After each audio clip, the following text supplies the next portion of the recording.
میں دوام رکھتا ہے. دوام سے مطلب بار بار اسے اللہ تعالیٰ وہ نعمتیں عطا فرماتا ہے. اور جو اللہ تبارک و تعالیٰ کی نعمتوں کا شکر ادا نہیں کرتا تو اللہ تعالیٰ اس نعمتوں پر زوال لگا دیتا ہے. یعنی ایک بار مل گئی سعادت پھر انسان کو دوبارہ ملے یا نہ ملے.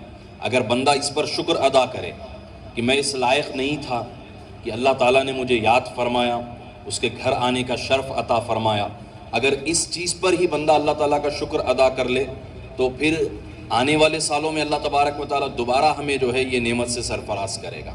تو سب سے پہلے اللہ تبارک و تعالیٰ کا شکر ادا کرنا چاہیے کہ اللہ تبارک و تعالیٰ نے ہمیں عمرے کی سعادت سے جو ہے فیضیاب کرنے والا ہے. اس کے بعد چونکہ زیادہ طویل میں بیان نہیں کروں گا کیونکہ آج کے اس پروگرام میں ہمیں زیادہ فوکس ٹریننگ پہ لینا ہے, کیونکہ عبادت کے لیے ہم جا رہے ہیں. ظاہر سی بات ہے 1 لاکھ سے زائد پیسے ہم خرچ کر جا رہے ہیں, اور جب وہاں پر جاتے ہیں چونکہ ہمیں ان چیزوں کی معلومات ہے تو ہم وہاں جا کر دیکھتے ہیں تو بہت سارے لوگ ایسی کنٹریز سے آتے ہیں جہاں سے عمرہ 2.5 لاکھ 3 لاکھ کا بھی ہوتا ہے. ایسی کنٹریز سے بھی لوگ آتے ہیں. انڈیا کے 2.5 لاکھ 3 لاکھ روپے بنتے ہیں, لیکن ان کا انداز عمرہ کرنے کا ایسا ہوتا ہے کہ ان کے پاس تربیت نہیں ہوتی ہے. سلی ہوئی جو ہے احرام پہن کر آ جاتے ہیں اور جو ہے احرام کو جو ہے کچھ اور شکل دے دیتے ہیں, اس کو سلا کر جو ہے ناڑا ڈالنے کی جگہ بھی بنا لیتے ہیں اور اس کو ٹائٹ باندھ بھی لیتے ہیں لوگ. تو بہرحال تربیت بھی ہمیں حاصل کرنی ہے. جہاں پر ہم اپنا اتنا پیسہ خرچہ کر عمرے کے لیے جا رہے ہیں تو وہیں پر جو ہے ہمیں اس کے لیے تربیت بھی حاصل کرنی ہے. بیان مختصر ہوگا, کچھ فضائل میں بیان کروں گا. اس کے بعد جو ہے ہم سیدھا ٹریننگ کی طرف آ جائیں گے. تو اس میں آپ کی کامل توجہ ہونی چاہیے کیونکہ اسلام کے جتنے بھی ارکان ہیں یہ ہمیں سب سیکھ کر ادا کرنے ہیں. بعض اوقات ہم نقالی میں شروع ہو جاتے ہیں, ان کا انداز دیکھ لیا, ان کا انداز دیکھ لیا, ان کا انداز دیکھ لیا. نہ نماز ایسی پڑھنی ہے, نہ عمرہ حج و عمرہ ایسا کرنا ہے, سیکھ کے کرنا ہے. یہ بہت بہتر ہے اور ہمیں جو ہے اس کا کامل ثواب ملے گا. اور پھر عمرہ تو ایسی چیز ہے کہ اللہ نہ کرے ہم سے کچھ ایسی غلطیاں ہو جائے تو پھر اس پر ہم پر جو ہے دم لازم ہو سکتا ہے. دم کی بھی جو ہے مختلف انسان کے عمل کے اعتبار سے جو ہے کیفیتیں ہوتی ہے. بعض اوقات 1 بکرا ہو جاتا ہے, بعض اوقات پھر جو ہے انسان کے جو ہے اتنے اغلاط یعنی غلطیاں ہو جاتے ہیں کہ وہ اونٹ تک پہنچ جاتا ہے, اور پھر جو ہے انسان پلٹ کر بھی آ جاتا ہے, معلوم بھی نہیں ہوتا ہے انسان کو. تو بہرحال یہ ساری چیزیں سیکھنے سے انشاءاللہ تبارک و تعالی ہم کو پتہ چلے گی. جیسے ہی ٹریننگ شروع ہوگی انشاءاللہ تو احرام, نیت, یہ ساری چیزوں سے عمرے کے اختتام تک انشاءاللہ آپ کے سامنے بیان کیا جائے گا. سب سے پہلی چیز سرکار دو عالم صلی اللہ تعالیٰ علیہ وسلم نے حج اور عمرے کے متعلق اکٹھی بات یہ بیان فرمائی کہ جس نے حج کیا اور عمرہ کیا تو سرکار دو عالم صلی اللہ علیہ وسلم نے فرمایا کہ اللہ تبارک و تعالیٰ نے اس کی بخشش فرما دی. تو یہ سب سے بڑی فضیلت جو ہمیں حاصل ہونے والی ہے کہ اللہ تبارک و تعالیٰ ہمارے گناہوں کو معاف فرما دے گا اور اللہ تبارک و تعالیٰ ہماری نیکیوں کو بھی قبول کر لے گا. اور نیت انسان کی یہی ہونی چاہیے کہ میں عمرے پہ جا رہا ہوں تو اللہ تبارک و تعالیٰ کو راضی کرنے کے لیے جا رہا ہوں اور اللہ تبارک و تعالیٰ کے حضور عبادت کے لیے میں جا رہا ہوں. تو اس عبادت کے کر جب ہم اپنے وطن پلٹ کر آئیں گے تو لوگ کہتے ہیں نا کہ ہم وہاں پہنچے, مکے کی بھی بڑی برکتیں ہم کو ملی, مدینے میں بھی بڑا سرکار کا فیض ملا. تو اب یہ ہمیں پتہ کیسے چلے کہ مکے کی برکتیں مل گئی اور مدینے کا فیض ہم کو مل گیا؟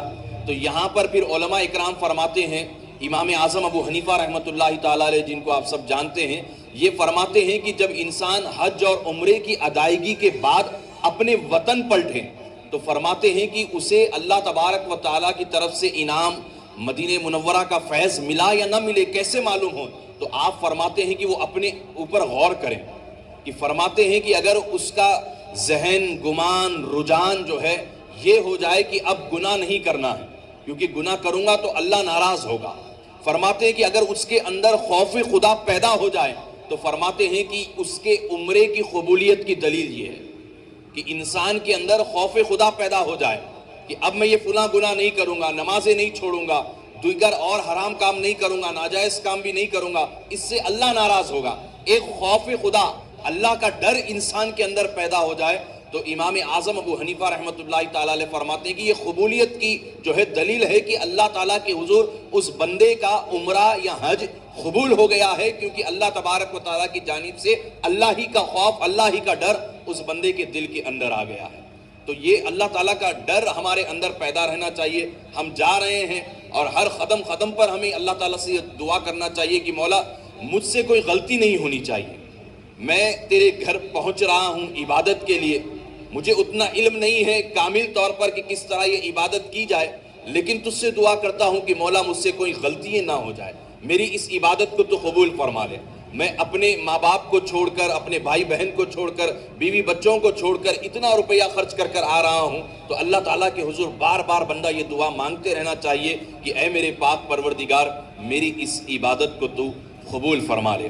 بات ہم جب فضائل کی کریں تو اہل بیت کے ایک مشہور امام ہیں جنہیں آپ اور ہم حضرت سیدنا امام جعفر صادق رضی اللہ تعالیٰ عنہ کے نام سے جانتے اور پہچانتے ہیں۔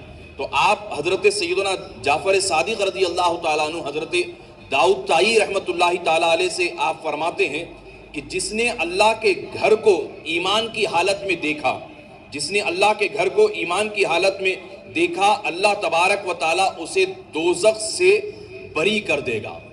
یعنی اس بندے کے لیے جنت کی بشارت سنائی جا رہی ہے کہ جس نے ایمان کی حالت میں اللہ کے گھر کعبے کو دیکھ لیا، تو حضرت سیدنا جعفر صادق رضی اللہ تعالیٰ عنہ فرما رہے ہیں کہ اللہ تعالیٰ اسے دوزخ سے بری کر دے گا۔ اب اس سے بڑا اور انعام ہمیں کیا چاہیے کہ ہم وہاں پہنچ رہے ہیں، اللہ تعالیٰ کا وہ گھر کعبۃ اللہ شریف جسے کم و بیش تمام انبیاء اکرام نے دیکھا ہے، اس کی چکریں کاٹی ہے، اس کی زیارت کی ہے، اس گھر کے سامنے حاضر ہونے کا ہمیں شرف مل رہا ہے۔ تو یہ بھی ایک بڑی جو ہے سعادت مندی کی بات ہے کہ بندے کے لیے اتنی زیادہ فضیلت جو ہے سنائی جا رہی ہے۔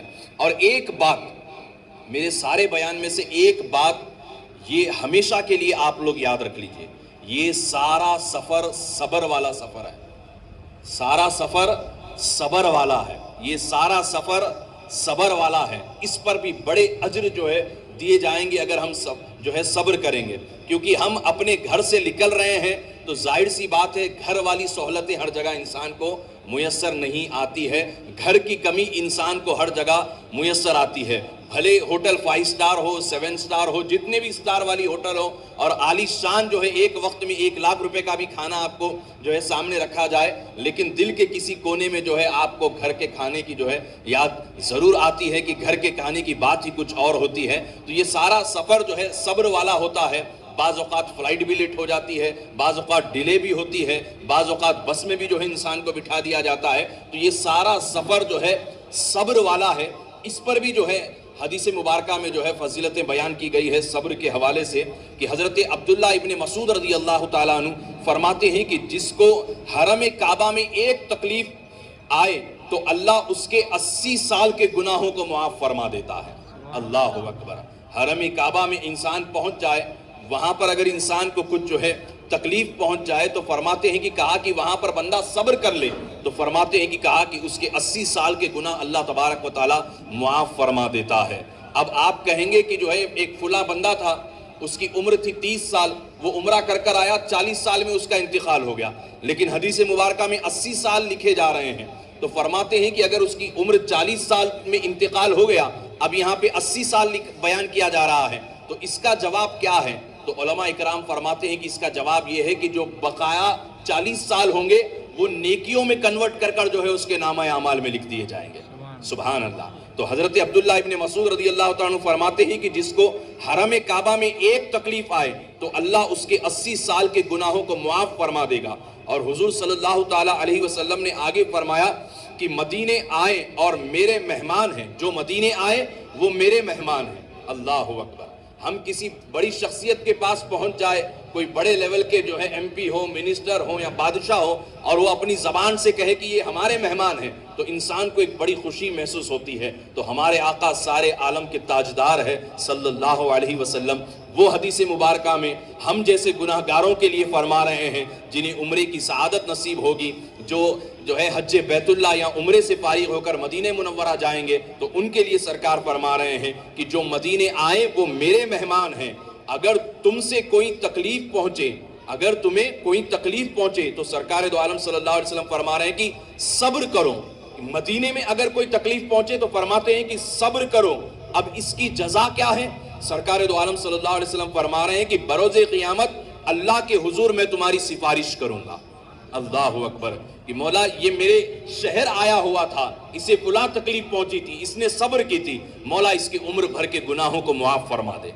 سفارش سے مراد سرکار شفاعت فرمائیں گے اس بندے کی جو وہاں پر جو ہے صبر کرے گا. تو مکے میں اگر بندے کو کوئی تکلیف پہنچ جائے, صبر کرے, تو 80 برس کے جو ہے 80 سال کے اس بندے کے گناہ معاف ہو رہے ہیں. اور مدینے میں بندہ صبر کر لے, اسے کوئی تکلیف پہنچ جائے, تو سرکار دو عالم صلی اللہ علیہ وسلم فرما رہے ہیں کہ کل بروز قیامت میں اس بندے کی اللہ تعالیٰ کے حضور سفارش کروں گا. تو صبر کرنا ہے, صبر پر جو ہے اتنا بڑا انعام ہے. اور یہ بات بھی ہمیشہ ذہن میں رکھیے کہ جو ہے شیطان ہمیشہ ہمارے ساتھ لگا ہوا ہے, بے صبری کروائے گا. ہم جا رہے ہیں اللہ کو راضی کرنے کے لیے, لیکن شیطان کبھی نہیں چاہے گا کہ اللہ ہم سے راضی ہو جائے. وہ اب ہم سے ایسے کام کروائے گا, چھوٹی باتوں کو ہائی لائٹ کروائے گا, چھوٹی چھوٹی باتوں پر غصہ بھی دلائے گا. اس کا کام ہی یہی ہے کہ جو ہے ہم سے کچھ گناہ کروا لے.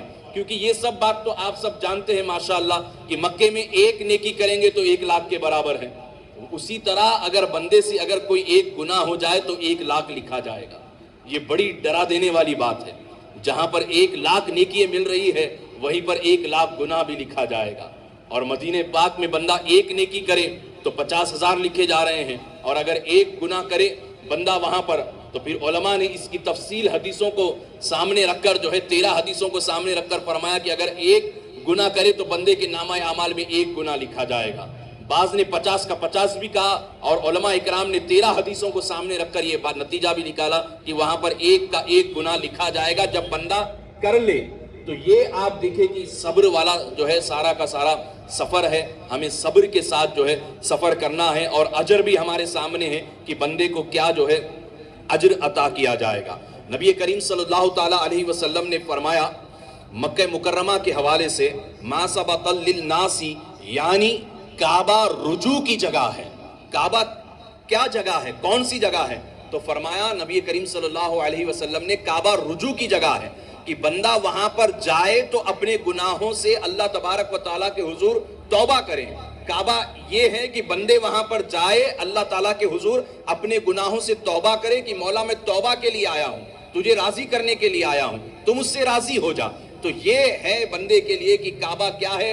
حدیث مبارکہ میں فرمایا گیا کہ وہ رجوع کی جگہ ہے. اور نبی کریم صلی اللہ علیہ وسلم نے فرمایا کہ مکے میں ایک نیکی کا 1 لاکھ ثواب, اگر کوئی حج کرنے جائے تو ثواب ڈبل کر دیا جاتا ہے, اور اگر کوئی رمضان میں جائے تو فرماتے ہیں کہ کہا کہ ایک نیکی کا 70 لاکھ گنا زیادہ جو ہے بندے کو ثواب عطا کیا جاتا ہے. اور پھر جب ہمارے آقا صلی اللہ علیہ وسلم مکۃ المکرمہ کے سامنے ہوتے تو آپ کا انداز کیا ہوتا؟ تو ہمارے آقا صلی اللہ علیہ وسلم وہاں پر بیٹھ جاتے کہ جہاں پر حتیم ہے کعبے کا, اس کے جو ہے سامنے اس کی طرف چہرہ کر کر بیٹھ جاتے, اور کافی دیر تک سرکار دو عالم صلی اللہ علیہ وسلم مسکراتے ہوئے جی بھر کر کعبے کو دیکھتے رہتے. اللہ اکبر. ایک یہ کہ کعبے کا دیدار کرنا یہ نبی کریم صلی اللہ علیہ وسلم کی سنت مبارکہ ہے. اور پھر نبی کریم صلی اللہ علیہ وسلم نے فرمایا آگے کہ کعبے کے حوالے سے فرمایا کہ کہا کہ جو ایک نظر کعبے کی طرف کرتا ہے اللہ تبارک و تعالی 20 رحمتیں اس کے اوپر اتارتا ہے. جو کعبے کو یوں دیکھے اللہ تبارک و تعالی ایک نظر پر 20 رحمتیں اس بندے کے اوپر اتارتا ہے. اب رحمت کا تفسیرہ ہم کیا کریں تو صدر الشریعہ بدر الطریقہ مفتی امجد علی اعظمی رحمت اللہ تعالی علیہ ایک مشہور مفتی اسلام گزرے ہیں, انہوں نے رحمت کے حوالے سے فرمایا اب یہاں پر 20 رحمتیں بندے کے اوپر اتر رہی ہے جب ایک نظر بندہ کعبے کی طرف کر رہا ہے. تو اب رحمت کیا ہے تو صدر الشریعہ فرماتے ہیں کہ ترازو کے 2 پلڑے ہوتے ہیں, ترازو کے ایک پلڑے کے اندر بندے کی 100 سالہ بے ریا عبادت کو رکھ دیا جائے. عبادت وہ نہیں جو آپ اور ہم کرتے ہیں جس میں اکثر ریا ہوتی ہے, دکھاوا ہوتا ہے, ویسی نہیں. ایک بندے کی ایسی عبادت جو 100 سالہ ہو, 100 سال مکمل اس نے عبادت کی ہو, اور وہ عبادت دکھاوے یعنی ریا سے پاک ہو. بے ریا عبادت ترازو کے ایک پلڑے میں رکھ دی گئی ہے انسان کی, اور ترازو کے دوسرے پلڑے میں رحمت کا ایک چھیٹا ڈالا جائے. اللہ کی رحمت کا ایک چھینٹا ڈالا جائے. فرماتے ہیں کہ کہا کہ وہ رحمت کا جو ایک چھینٹا ترازو کے پلڑے میں ڈالا گیا ہے وہ بھاری ہوگا. تو 100 سالہ عبادت اللہ تعالیٰ کی رحمت کے ایک چھینٹے کے سامنے وہ کچھ نہیں ہے. تو اب جب بندہ کعبے کو دیکھے گا, اللہ کے گھر کو دیکھے گا, اتنی بڑی تمنا, بعض اوقات انسان کی عمر نکل جاتی ہے کہ میں عمرے پہ جاؤں, حج پر جاؤں, اپنی سروس کے پیسے انسان جوڑتا ہے, ریٹائرمنٹ آئے گا تو سب سے پہلا کام میں یہ کروں گا, حج کروں گا, عمرہ کروں گا. لوگ پائی جمع کرتے ہیں اور کر جو ہے عمرے کے لیے جاتے ہیں. بعض اوقات لوگ قرض بھی لے لیتے ہیں کہ لے کر جو ہے عمرے کی ادائیگی ادا کر آؤں گا. اب جب بندے نے یہ سارے جتن متن کیے ہیں, اس کے بعد جو ہے بندے کو یہ شرف ملا ہے, اب اس کی زندگی میں وہ وقت آیا ہے کہ اب اس کی نگاہوں کے سامنے اللہ تبارک و تعالیٰ کا یہ پاک گھر ہے, کعبۃ اللہ شریف ہے. اب جب بندہ اللہ تعالیٰ کے اس گھر کو دیکھتا ہے تو حدیث مبارکہ میں یہ بھی فرمایا گیا ہے کہ کعبے پہ جب بندے کی پہلی نظر پڑتی ہے اور اللہ تعالیٰ سے بندہ جو دعا مانگتا ہے, اللہ تبارک و تعالیٰ اپنے اس بندے کی دعا کو قبول فرما لیتا ہے. اللہ اکبر. تو یہ کعبے کی ایک فضیلت یہ بھی ہے کہ پہلی نظر میں جو بندہ مانگے اللہ تعالیٰ اسے عطا فرما دیتا ہے. تو اب امام اعظم ابو حنیفہ رحمۃ اللہ تعالیٰ علیہ سے لوگوں نے پوچھا کہ کہا کہ حضرت کوئی ایسی دعا بتلائیے کہ جس سے ہمارے دنیا بھی بہتر ہو جائے, خبر بھی بہتر ہو جائے, آخرت بھی بہتر ہو جائے. تو امام اعظم ابو حنیفہ رحمۃ اللہ تعالیٰ علیہ نے لوگوں کو مشورتاً یہ بات بیان فرمائی کہ کہا کہ جب کعبے پہ پہلی نظر پڑے تو انسان اللہ تعالیٰ سے یہ دعا مانگے کہ مولا میری ہر جائز دعاؤں کو تو قبول فرما. سبحان اللہ. ایک دعا میں بندہ سب مانگ لے, اے اللہ میری ہر جائز دعا کو تو قبول فرما. تو اب جب بندہ ایک جملہ ادا کر رہا ہے, اس میں بندے کی ساری دعائیں آ گئی. ہم جا رہے ہیں, کوئی دوست ہم سے کہہ رہا ہے ہمارے لیے بھی دعا کیجئے, رشتہ دار کہہ رہے ہیں ہمارے لیے بھی دعا کیجئے, کوئی کہہ رہا ہے بچی کا رشتہ نہیں لگتا ہے دعا کیجئے, کوئی کہتے ہیں بیمار ہے دعا کیجئے. اب بندہ ایک ہی دعا میں اللہ تعالیٰ سے سب کے لیے سب کچھ مانگ سکتا ہے. وہ الفاظ امام اعظم ابو حنیفہ رحمۃ اللہ تعالیٰ علیہ نے مشورتاً فرمایا کہ کہا کہ بندہ یہ کہے کہ مولا میری ساری دعائیں جائز دعائیں مولا تو قبول فرما لے. تو اب بندہ جب رحمت اللہ تبارک و تعالیٰ کی پا رہا ہے اور ایک نظر کعبے کی طرف کر رہا ہے تو بندے پر جو ہے اللہ تبارک و تعالیٰ کی جانب سے 20 رحمتیں جو ہے اتاری جا رہی ہے. تو یہ ایک بڑی جو ہے انسان کے لیے سعادت مندی والی بات ہوتی ہے کہ انسان اللہ تبارک و تعالیٰ کے پاک گھر کے حضور حاضر ہے اور پھر اللہ تبارک و تعالیٰ کی رحمت اس بندے کے اوپر جھوم جھوم کر جو ہے برس رہی ہے اور بندہ یہ نعمتوں کو جو ہے پا رہا ہے. تو اب یہ برکتوں والا جو ہے وقت ہے, لمحات ہے کہ بندہ جب اللہ تبارک و تعالیٰ کے گھر کے حضور حاضر ہوتا ہے. اور بعض اوقات جو ہے لوگ کمپٹیشن میں بھی اتر جاتے ہیں کہ لوگ پوچھتے ہیں آپس میں کہ آپ کعبے کو چومیں, کہ آپ حجر اسود کو چومیں. تو اس بات کا خاص خیال رکھنا چاہیے کہ وہاں پر ہم نے اپنی آنکھوں سے دیکھا ہے, اللہ تعالیٰ نے بہت مرتبہ یہ شرف عطا فرمایا ہے, تو ہم نے اپنی آنکھوں سے باقاعدہ دیکھا ہے کہ وہاں کے خادم متوع لوگ جو ہوتے ہیں وہ اپنے ساتھ جو ہے عطر لے کر آتے ہیں. وہاں کا خصوصی رائل عطر ہوتا ہے, وہ لا کر غلاف کعبہ کو بھی لگاتے ہیں اور حجر اسود پر بھی جو ہے لگاتے ہیں, وہ جنتی پتھر پر بھی لگاتے ہیں. تو اس بات کا خاص خیال رکھنا ہے کہ جب ہم احرام باندھ لے, احرام کی نیت کر لے, تو ہمیں خوشبو نہیں لگنی چاہیے. لوگ چلے جاتے ہیں کمپٹیشن میں کہ جو ہے میں چوموں, دھکل رہے بھی ہیں لوگوں کو, دھکل کر رش میں سے آگے بڑھ کر کوئی کعبے کو لپٹ رہا ہے, کوئی حجر اسود کو چومنے کے لیے چلے جاتے ہیں. تو پھر ایسے میں حالت احرام میں ایک مقدار بیان کی گئی ہے, اس مقدار کے مطابق اگر ہمیں خوشبو لگ جائے تو پھر ہم پر دم ہو جاتا ہے. یعنی ایک بکرا جو ہے جرمانے کے طور پر ادا کرنا پڑے گا, ہم پر پینلٹی چالان پڑ جائے گا. دم یعنی پینلٹی چالان ہوگا. اب اس کا ادا کیا ہے, چالان ادا کیا کرنا ہے, ایک بکرا دینا ہے. تو اس طرح کی ریس میں نہیں لگنا چاہیے کہ اور لوگ بھاگ رہے ہیں چومنے کے لیے ہم بھی بھاگ جائیں. نہیں, میں خود میری آنکھوں سے دیکھا ہوں کہ وہاں پر عطر لوگ لگاتے ہیں, لا کر متوع یا خدام جو ہوتے ہیں عطر لا کر, رائل عطر لا کر لگاتے ہیں, اور اس کی خوشبو بھی جو ہے سارے مطاف میں مہکتی رہتی ہے جو خوشبو وہاں پر لگائی جاتی ہے. تو یہ اللہ تبارک و تعالیٰ کا گھر ہے, اللہ تعالیٰ ہمیں سعادت دے رہا ہے, ہم وہاں پہنچ رہے ہیں. تو بس جو ہے بندہ عبادت کرنا ہے, صبر کے ساتھ رہنا ہے. اور جو ہے بعض اوقات روم میں لوگ ہوتے ہیں, ان سے بھی انسان کی کسی چیزوں پر جو ہے نہیں بنتی ہے, وہاں پر بھی جو ہے جھڑپ شروع ہو جاتی ہے. تو ہم اللہ کو راضی کرنے کے لیے وہاں پر پہنچ رہے ہیں. تو سارا سفر جو ہے صبر والا ہے. اور ایک میں اپنی زندگی کا تجربہ آپ کے سامنے رکھتا ہوں کہ انسان اگر کم گفتگو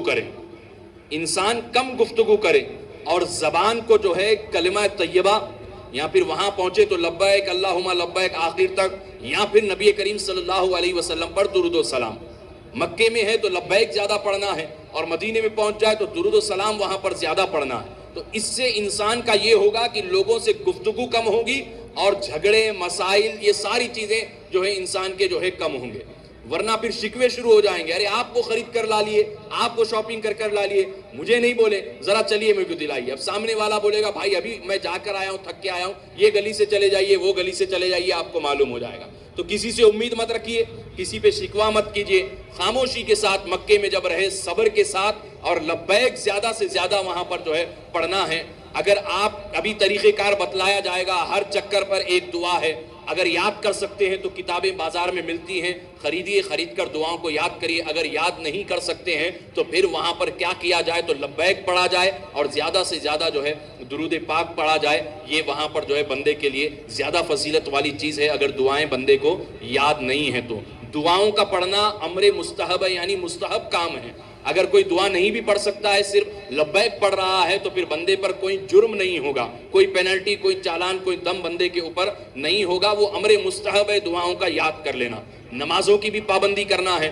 بعض اوقات رات میں جو ہے عمرے کے لیے لوگ چلے جاتے ہیں، صبح کے وقت دیکھتے ہیں تو جو ہے اپنی ہوٹلوں میں مست اے سی میں لوگ سوئے پڑے رہتے ہیں.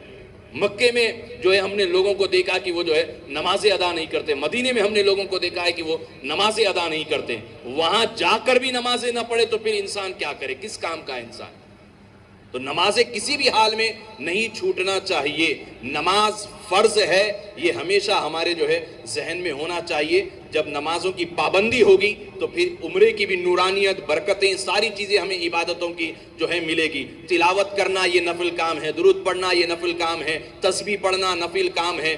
جو ہے جتنے ہم وہاں جا کر جو ہے کام کریں گے وہ بہت سارے کام نفل کی کیٹیگری میں آتے ہیں، لیکن سب سے بڑا کام جو وہاں ہمیں جا کر کرنا ہے وہ کیا ہے؟ نمازیں ہیں، جو یہاں پر بھی انڈیا میں بھی ہم پر فرض ہے. مکے میں بھی چلے جائیں گے تو وہاں پر بھی ہم پر نمازیں فرض ہے. نمازیں کسی بھی حال میں ہمیں چھوڑنا نہیں چاہیے. تو یہ چند فضائل ہیں مکہ پاک کے، مدینہ پاک کے. انشاءاللہ تبارک و تعالی بس میں بھی آپ سے جو ہے کلام ہوتے رہے گا، بس میں بھی مائک لگا ہوا ہوتا ہے، وہاں پر بھی کچھ فضائل وغیرہ کے جو ہے آپ کے سامنے سلسلہ ہوگا بیان کرنے کا انشاءاللہ تبارک و تعالی. لیکن آج ہم تربیت حاصل کرنے کے لیے جمع ہوئے ہیں، یعنی عمرے کا مکمل طریقہ جو ہے سیکھنے کے لیے جمع ہوئے ہیں. تو زیادہ طویل میں بیان نہیں کروں گا، اپنے بیان کو یہیں سمیٹتا ہوں انشاءاللہ تبارک و تعالی کہ اللہ تعالی ہمیں جو ہے مکہ پاک، مدینہ پاک کا ادب اور اس کی برکتوں سے مالا مال فرمائے. اللہ تبارک و تعالی ہمارا عمرہ کرنے سے پہلے ہمارے عمرے کو قبول فرما لے. آمین آمین بجاہ النبی صلی اللہ تعالی علیہ وآلہ وصحبہ وبارک وسلم.